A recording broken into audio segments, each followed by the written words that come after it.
Selamat pagi, Assalamualaikum warahmatullahi wabarakatuh.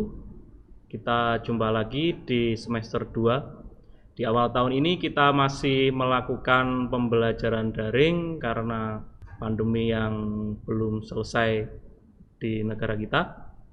Semoga kita semua selalu diberi kesehatan dan selalu melakukan protokol kesehatan dengan cara mencuci tangan, memakai masker, dan tetap menjaga jarak. Oke, kita lanjut saja langsung ke materi kita yang pertama di semester 2 ini. Pada materi yang pertama ini di semester 2 kita akan mempelajari tentang bab apresiasi seni budaya Nusantara dan mancanegara. Untuk pertama kalinya kita harus tahu dulu itu apa apresiasi. Di sini kita akan membahas dulu apa itu apresiasi. Secara etimologi, apresiasi berasal dari bahasa Latin, yaitu appreciatio, yang berarti menghargai. Sedangkan untuk secara terminologi, apresiasi adalah proses penilaian atau penghargaan positif yang diberikan seseorang terhadap sesuatu. Untuk yang selanjutnya, kita harus tahu dulu juga tujuan apresiasi. Tujuan apresiasi di sini ada 3.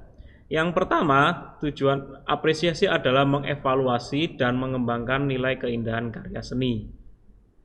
Tujuan di sini adalah kita bisa mengetahui dan mengembangkan nilai keindahan-keindahan yang terdapat pada sebuah karya seni. Sedangkan yang kedua yaitu mengembangkan daya kreasi dan imajinasi. Mengembangkan daya kreasi dan imajinasi di sini yaitu membuat atau meningkatkan kemampuan kita dalam mengkreasikan sebuah karya seni. Sedangkan yang ketiga yaitu menyempurnakan karya seni. Penyempurnaan karya seni di sini ialah untuk meningkatkan kemampuan kita dalam membuat sebuah karya seni. Misalkan di sini contohnya adalah ketika membuat sebuah gambar.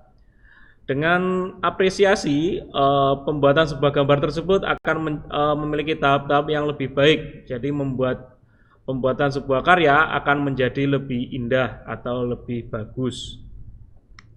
Yang selanjutnya di sini ada juga fungsi apresiasi. Fungsi apresiasi di sini ada 3 juga. Yang pertama, sarana meningkatkan rasa cinta terhadap karya bangsa sekaligus peduli terhadap sesama.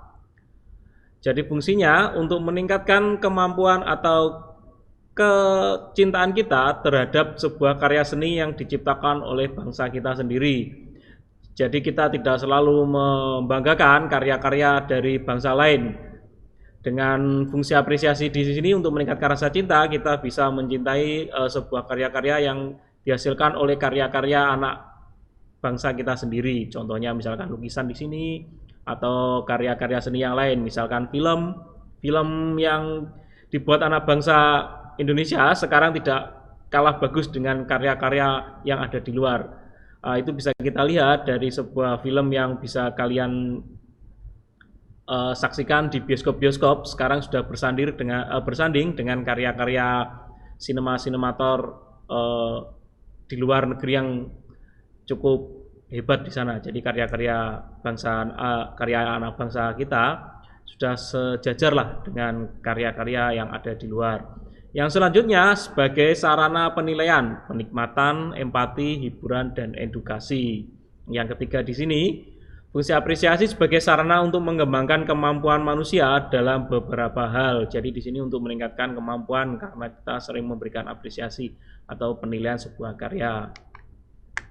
Selanjutnya, proses mengapresiasi di sini dibagi menjadi 6 tahap. Yang pertama, mengamati. Yang kedua, menghayati. Yang ketiga, memahami. Yang keempat, menanggapi. Yang kelima, menilai. Yang keenam, penerapan. Itu adalah proses-prosesnya. Sedangkan yang selanjutnya di sini ada namanya tingkat apresiasi. Yang pertama, tingkat empatik. Tingkat empatik di sini melibatkan pikiran dan perasaan. Tingkat apresiasi tersebut berupa tingkat tangkapan indrawi dan tangkapan dari indera. Apresiasi empatik misalnya saat kita mendengar karya musik, maka kita akan merasa nyaman dan betah. mendengarkan karya tersebut lalu timbul penilaian bahwa karya tersebut bagus. Misalkan di sini kalian memiliki musik favorit, kemudian di situ kalian akan mendengarkan dan merasa oh di sini hampir sama dengan yang saya rasakan, atau oh di sini musiknya sangat enak sekali untuk didengar. Nah, di situ memberikan rasa empatik. Jadi tingkat apresiasi tingkat rasa empatik. Yang selanjutnya apresiasi tingkat estetis. Apresiasi tingkat estetis ini bisa diartikan penilaian terhadap keindahan. Tingkat apresiasi ini merupakan pengamatan dan penghayatan. Dalam tingkat ini, bagi penikmat seni dalam memberikan suatu apresiasi yang lebih pada pengamatan terhadap bentuk karya seni. Tingkat apresiasi estetis misalnya saat kita menyaksikan pergelaran seni, atau yang lain membutuhkan pengamatan yang baik agar sesuatu dengan penyampaian apresiasi estetis tersebut. Yang selanjutnya di sini adalah tingkat apresiasi kritik. Tingkat apresiasi kritik di sini merupakan bentuk apresiasi yang menyampaikan sebuah klarifikasi deskripsi, menjelaskan, menganalisis, dan mengevaluasi sehingga dapat diambil sebuah kesimpulan. Contohnya di sini dapat kita lihat dari juri-juri dalam ajang pencarian bakat. Di sana memberikan masukan atau penilaian terhadap peserta-peserta yang sedang melakukan ikut pencarian bakat.